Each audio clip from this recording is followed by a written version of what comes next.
প্রিয় দর্শক, সর্বশেষ আপডেট বাংলা নিউজে আপনাদের স্বাগতম।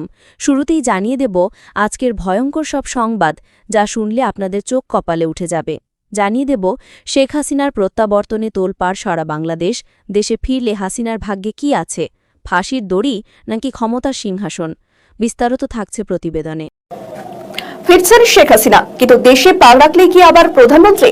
আওয়ামী লীগ কি আবার ঘুরে দাঁড়াতে পারবে, নাকি আইনি, রাজনৈতিক এবং কূটনৈতিক বাস্তবতা সে সামনে তৈরি করবে নতুন বাধা? বাংলাদেশের ক্ষমতার রাজনীতিতে এখন সবচেয়ে বড় প্রশ্ন, ফিরবেন ঠিকই, কিন্তু ফিরেই কি আবার ক্ষমতায় বসবেন শেখ হাসিনা? বাংলাদেশের রাজনীতিতে ফের কেন্দ্রবিন্দুতে শেখ হাসিনা।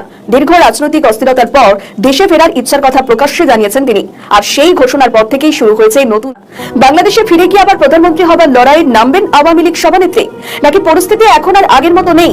2024 সালের রাজনৈতিক পট পরিবর্তনের পর থেকে দেশের রাজনীতির মানচিত্র আমূল বদলে গেছে। ক্ষমতার বাইরে আওয়ামী লীগ, নতুন রাজনৈতিক শক্তির উত্থান এবং অন্তর্বর্তী সরকারের ভূমিকা এবং নির্বাচন কেন্দ্রিক নতুন সমীকরণ মিলিয়ে এখনকার বাংলাদেশ একেবারেই ভিন্ন বাস্তবতায় দাঁড়িয়ে।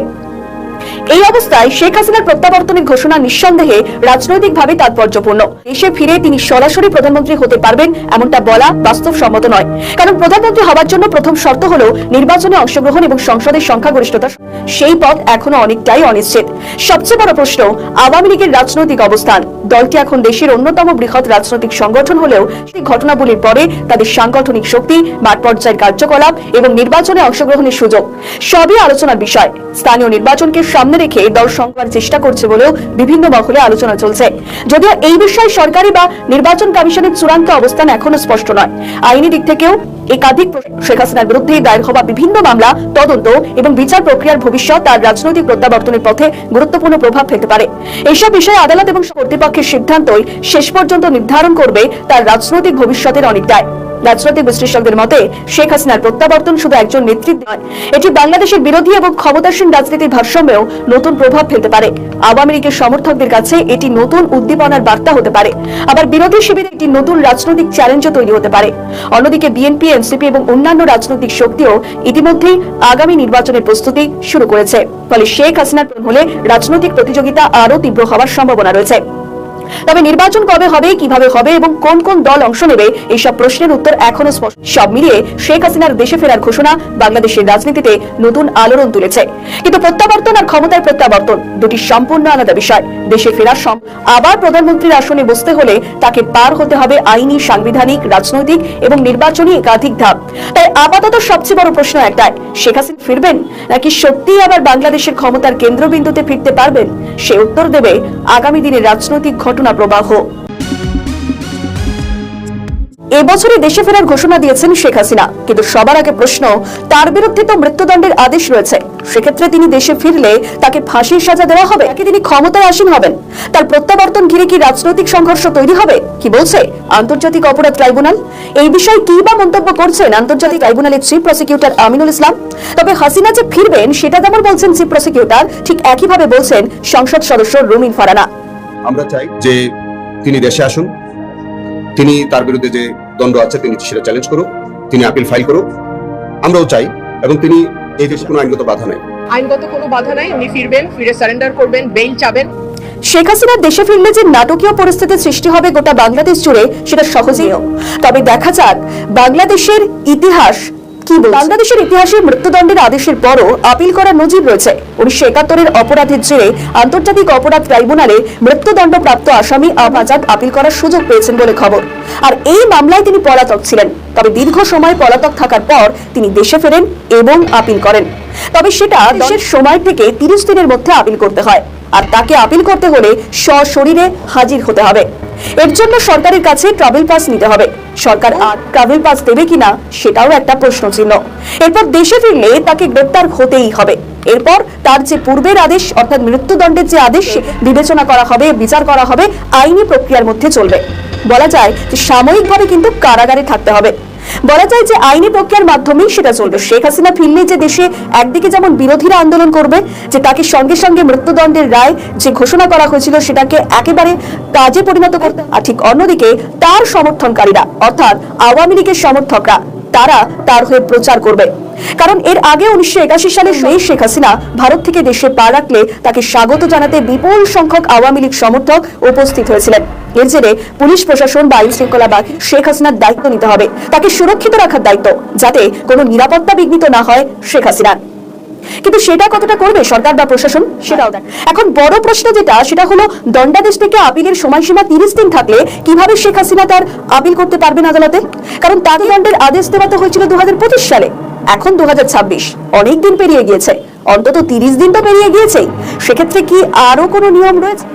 সিনিয়র আইনজীবীরা বলছেন যে আইন থাকলে আইনের ফাঁকও রয়েছে, এই নিয়ম সবসময় অনুসরণ করা হয় সেটা কিন্তু একেবারেই নয়। 10 থেকে 15 বছর আপিল করার উদাহরণ রয়েছে বাংলাদেশের ইতিহাসে। বিশেষত দেশের রাজনৈতিক পট পরিবর্তনের সঙ্গে আইনের ব্যাখ্যাও বদলে যায়।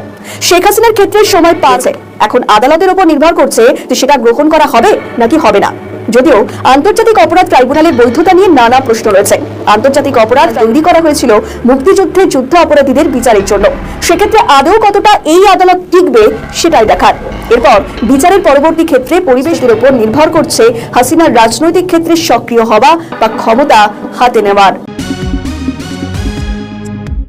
নির্বাচন যখন হলো, আওয়ামী লীগকে নির্বাচন করতে দিল না, তার কারণ যে সর্বশেষ যে সার্ভে রিপোর্টটা তারা পেলো, সেখানে দেখা গেল আওয়ামী লীগ 53% ভোট আওয়ামী লীগের, 53% আওয়ামী লীগকে সমর্থন করেছে, বিএনপি কে করেছে 24%, জামাতকে করেছে 11%। কাজে আওয়ামী লীগকে ইলেকশন করতে দেওয়া হলো না। ইলেকশনের দিনের ঘটনা, সকাল 7:30 ভোটাভুটি শুরু হলো, 11টা সাড়ে 11টার দিকে নির্বাচন কমিশন থেকেই প্রচার করলো, প্রধান নির্বাচন কমিশনারই প্রচার করলো যে 14%-এর মতো ভোট পড়েছে, সামথিং। এই 3 ঘন্টা 3.5 ঘন্টায় 14%, তারপরেই সেই পার্সেন্টেজ হয়ে গেল 59%। এটা কিভাবে হলো? তাহলে 5 মিনিটে কত ভোট পড়েছে? ঠিক হ্যানা ভোটের তাই, এবং তার রেজাল্ট কতবার যে সংশোধন হলো তাতেই তো দুর্বলতাটা প্রমাণ পায়। আবার বাড়ি বাড়ি যে ধমকানো হয়েছিল যে কেউ যদি ভোট কেন্দ্রে না যায় তো তাদের উপর অত্যাচার হবে, নির্যাতন তো চলছেই। তাদের দাবি হচ্ছে বৈধ সরকার এসেছে, এখন অবৈধ সরকারের অধীনে নির্বাচন আর হলো, সেই নির্বাচনের বৈধতা নিয়ে প্রশ্ন। আবার নির্বাচিত সরকারেও নির্যাতন কিন্তু কমেনি, একই ধারা চলছে, তার উপর দুর্নীতি। আজকে যারা উপদেষ্টা ছিল, ডক্টর মোহাম্মদ ইউনূস থেকে শুরু করে প্রত্যেকের যে দুর্নীতি তারা করে গেছে, অর্থনীতিকে সম্পূর্ণ ধ্বংস করে গেছে। সরকার পরিবর্তন মানে কি মাথাটা পরিবর্তন হলেও তাদের কার্যক্রমে কোনো পরিবর্তন দেখি না, এটাই হচ্ছে সব থেকে দুর্বল। সন্ত্রাস জঙ্গিবাদ যারা আমি গ্রেপ্তার করে রেখেছিলাম তারা সব মুক্ত, এবং এই জঙ্গিদের গ্রেপ্তার করেছে কেন? সেই পুলিশ অফিসার, সেনা, আওয়ামী লীগের নেতা কর্মী, আমাদের সকলের বিরুদ্ধে মামলা।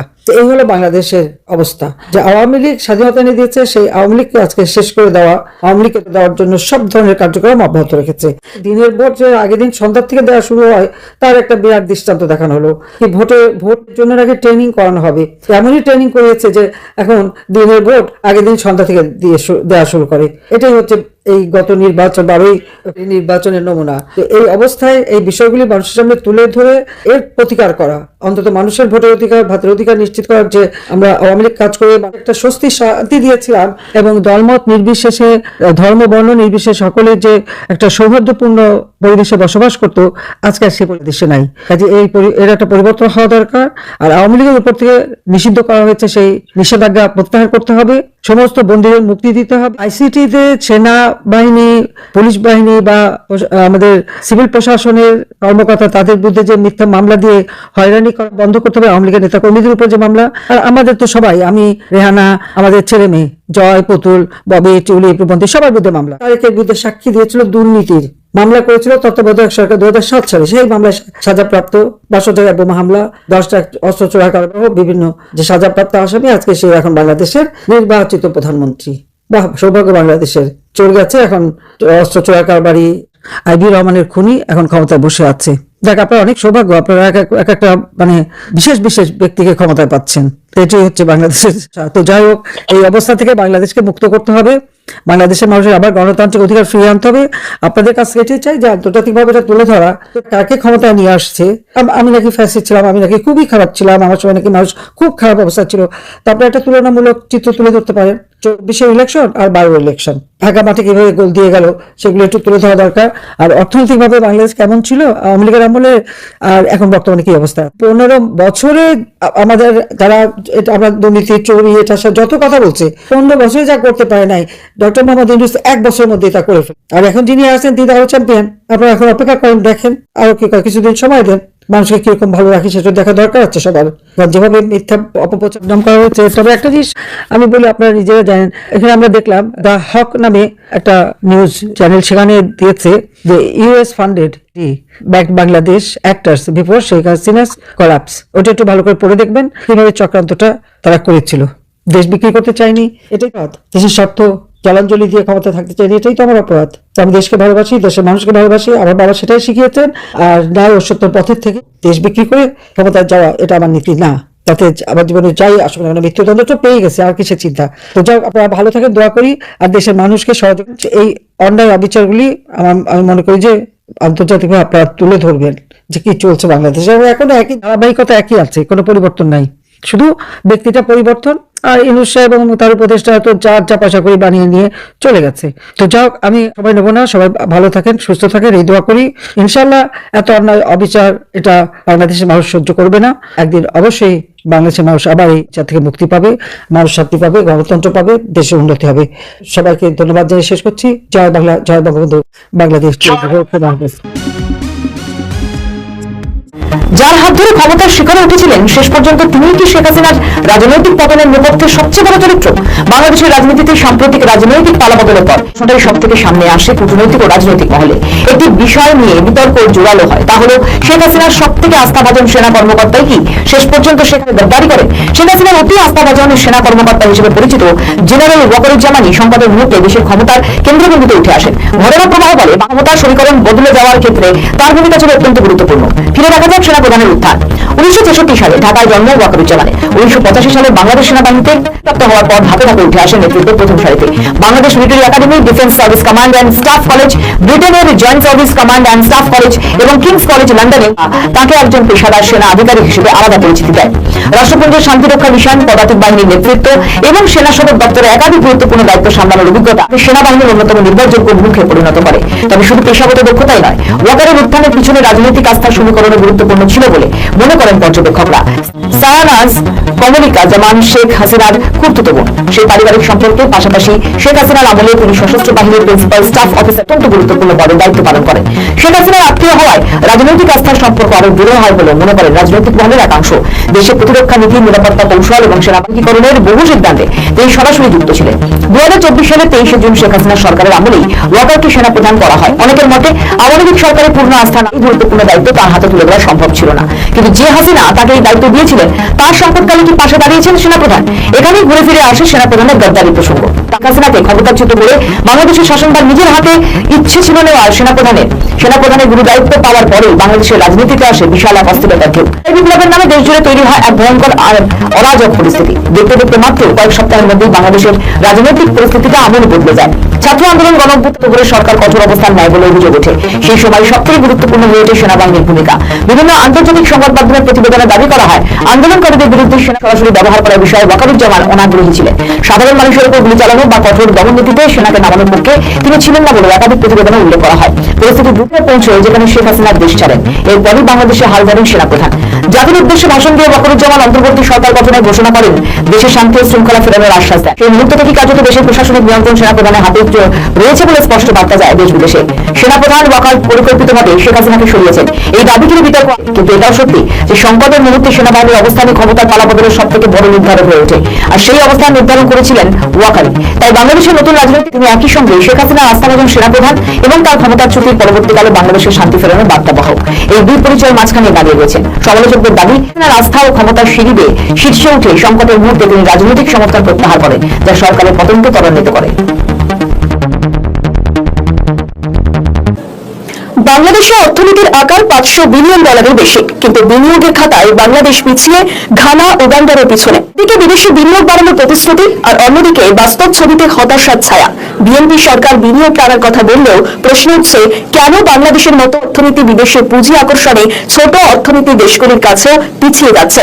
জাতিসংঘের বাণিজ্য এবং উন্নয়ন সংস্থার আন্তর্জাতিক বিনিয়োগ প্রতিবেদন 2025 সালে বাংলাদেশের সরাসরি বিদেশি বিনিয়োগ বা এফডিআই এসেছে $1.78 বিলিয়ন। আগের বছরের তুলনায় এই প্রায় 45% বৃদ্ধি পেলেও দেশের অর্থনীতির আকারের তুলনায় এই বিনিয়োগ এখনো অনেক কম।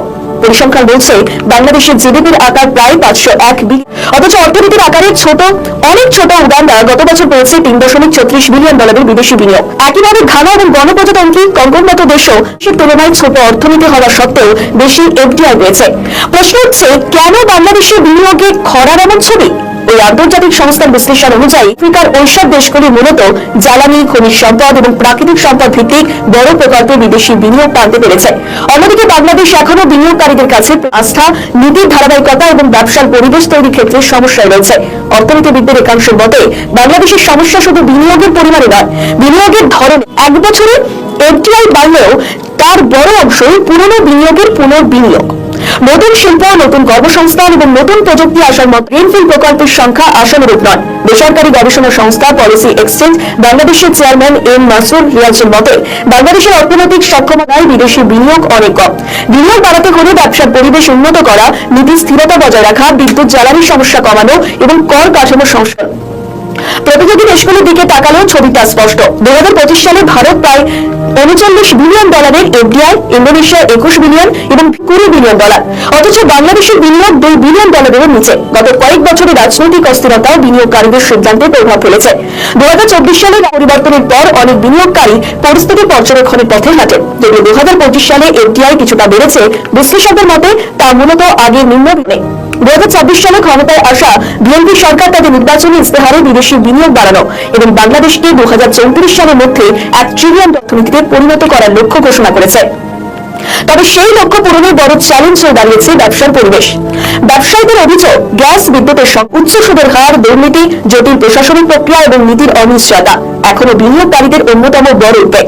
Foreign investor chamber of commerce সভাপতি রূপালী হক চৌধুরীর মতে কোথায় বাংলাদেশ পিছিয়ে আছে তা চিহ্নিত করে নির্দিষ্ট পদক্ষেপ করতে হবে। সব মিলিয়ে বাংলাদেশের সামনে এখন সবচেয়ে বড় প্রশ্ন সুযোগ বাড়ানোর প্রতিশ্রুতি নয়, বিনিয়োগকারীদের আস্থা ফিরিয়ে আনার বাস্তব পরিবেশ তৈরি করা। কারণ বিশ্ব অর্থনীতির প্রতিযোগিতা এখন শুধু বড় বাজার থাকলেই হয় না, প্রগতিশীল নীতি, সহজ ব্যবসা এবং দীর্ঘমেয়াদী বিশ্বাস।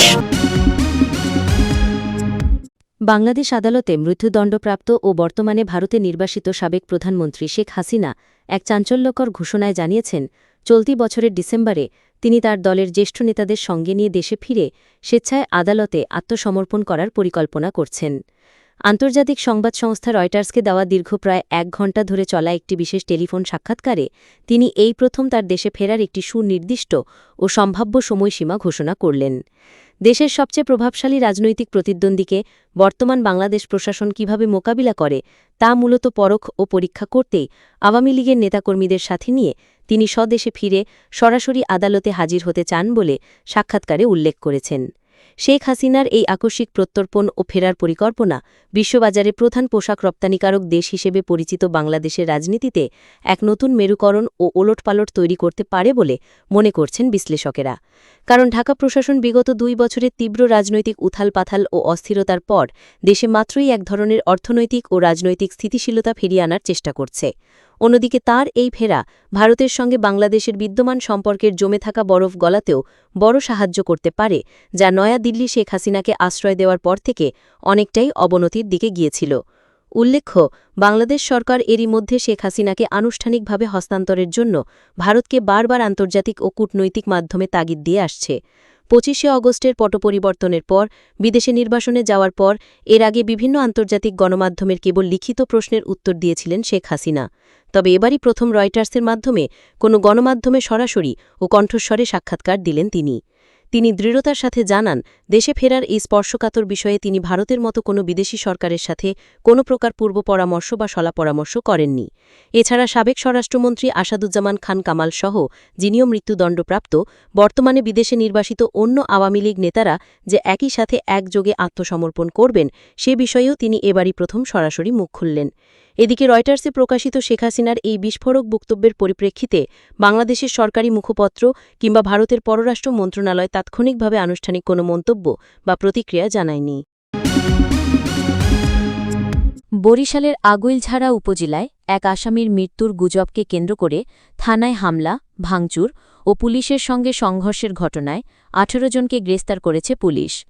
শুক্রবার 10 জুলাই সকালে তথ্যের সত্যতা নিশ্চিত করেছেন আগুইলঝাড়া থানার অফিসার ইনচার্জ মোহাম্মদ মাসুদ খান। হামলার পর থেকে থানায় অতিরিক্ত পুলিশ মোতায়েন আছে জানিয়ে ওসি বলেন, গতকাল রাতভর অভিযান চালিয়ে হামলায় জড়িত 18 জনকে গ্রেফতার করা হয়েছে। আরও কয়েকজনকে আটকের চেষ্টা চলছে। ঘটনায় জড়িত সবার বিরুদ্ধে আইনগত ব্যবস্থা নেওয়া হবে। পুলিশ সূত্রে জানা যায়, গত বুধবার সন্ধ্যায় নিয়মিত অভিযানে একাধিক মামলার আসামি রিয়াজ ফকিরকে একটি চুরির মামলায় গ্রেফতার করা হয়। থানার হাজতে থাকা অবস্থায় তিনি নিজের মাথায় আঘাত করে অসুস্থ হয়ে পড়েন বলে পুলিশের দাবি। পরে রাত 11টার দিকে তাকে আগৈলঝাড়া উপজেলা স্বাস্থ্য কমপ্লেক্সে নেওয়া হয়। অবস্থার অবনতি হলে গভীর রাতে বরিশালের শেরে বাংলা মেডিকেল কলেজ হাসপাতালে স্থানান্তর করা হয়। হাসপাতালটির ইন্টার্ন চিকিৎসক সাকিবুল হাসান বলেন, রিয়াজ ফকির মেডিসিন ইউনিটে চিকিৎসাধীন। তার মাথায় আঘাত থাকলেও তা গুরুতর নয়। এদিকে গতকাল দুপুরে রিয়াজ ফকিরের মৃত্যুর গুজব ছড়িয়ে পড়লে তার স্বজন ও স্থানীয়দের মধ্যে উত্তেজনা দেখা দেয়। এই দিন বিকেলে কয়েকশো নারী পুরুষ মিছিল নিয়ে আগৈলঝাড়া থানায় হামলা চালান। এই সময় দায়িত্বরত সহকারী উপপরিদর্শক এএসআই আব্দুল হালিমকে মারধর করা হয়। পরিস্থিতি নিয়ন্ত্রণে পুলিশ লাঠিপেটা করলে উভয় পক্ষের মধ্যে সংঘর্ষ বাধে। এই সময় পুলিশের 6 সদস্য সহ আহত হন অন্তত 12 জন। গুরুতর আহত এএসআই আব্দুল হালিমকে শেরে বাংলা মেডিকেল কলেজ হাসপাতালে ভর্তি করা হয়েছে। আহত অন্য পুলিশ সদস্যরা হলেন কনস্টেবল লিমন মিয়া, ফরহাদ হোসেন, মনির হোসেন, আলামিন হোসেন ও মেহেদি হাসান। তাদের স্থানীয় হাসপাতালে চিকিৎসা দেওয়া হয়েছে। অপরদিকে সংঘর্ষে রিয়াজ ফকিরের মা নাসরিন বেগম, বোন শারমিন আক্তার, মমতাজ বেগম সহ অন্তত 6 জন আহত হন। তাদের কয়েকজন উপজেলা স্বাস্থ্য কমপ্লেক্সে ভর্তি আছেন। অন্যরা বিভিন্ন স্থানে চিকিৎসা নিচ্ছেন বলে স্থানীয় সূত্র জানিয়েছে। রিয়াজ ফকিরের বাবা সিদ্দিক ফকির ও মা নাসরিন বেগম অভিযোগ করেন, তাদের ছেলেকে বিনা অপরাধে আটক করে পুলিশ মারধর করেছে। তবে পুলিশ এই অভিযোগ অস্বীকার করে। রিয়াজ থানার হাজতে নিজেই নিজের মাথায় আঘাত করেন বলে দাবি করেন পুলিশ। গণ অধিকার পরিষদের নেতা ফারুক হাসান বাংলাদেশ জামায়াত ইসলামীর আমির ডাক্তার শফিকুর রহমান সম্পর্কে বলেছেন, এই মানুষটার আলোচনা সমালোচনা যাই থাকুক না কেন, বাংলাদেশের যে কোনো দুর্যোগে তিনি সবার আগে সহযোগিতার হাত বাড়িয়ে দেন।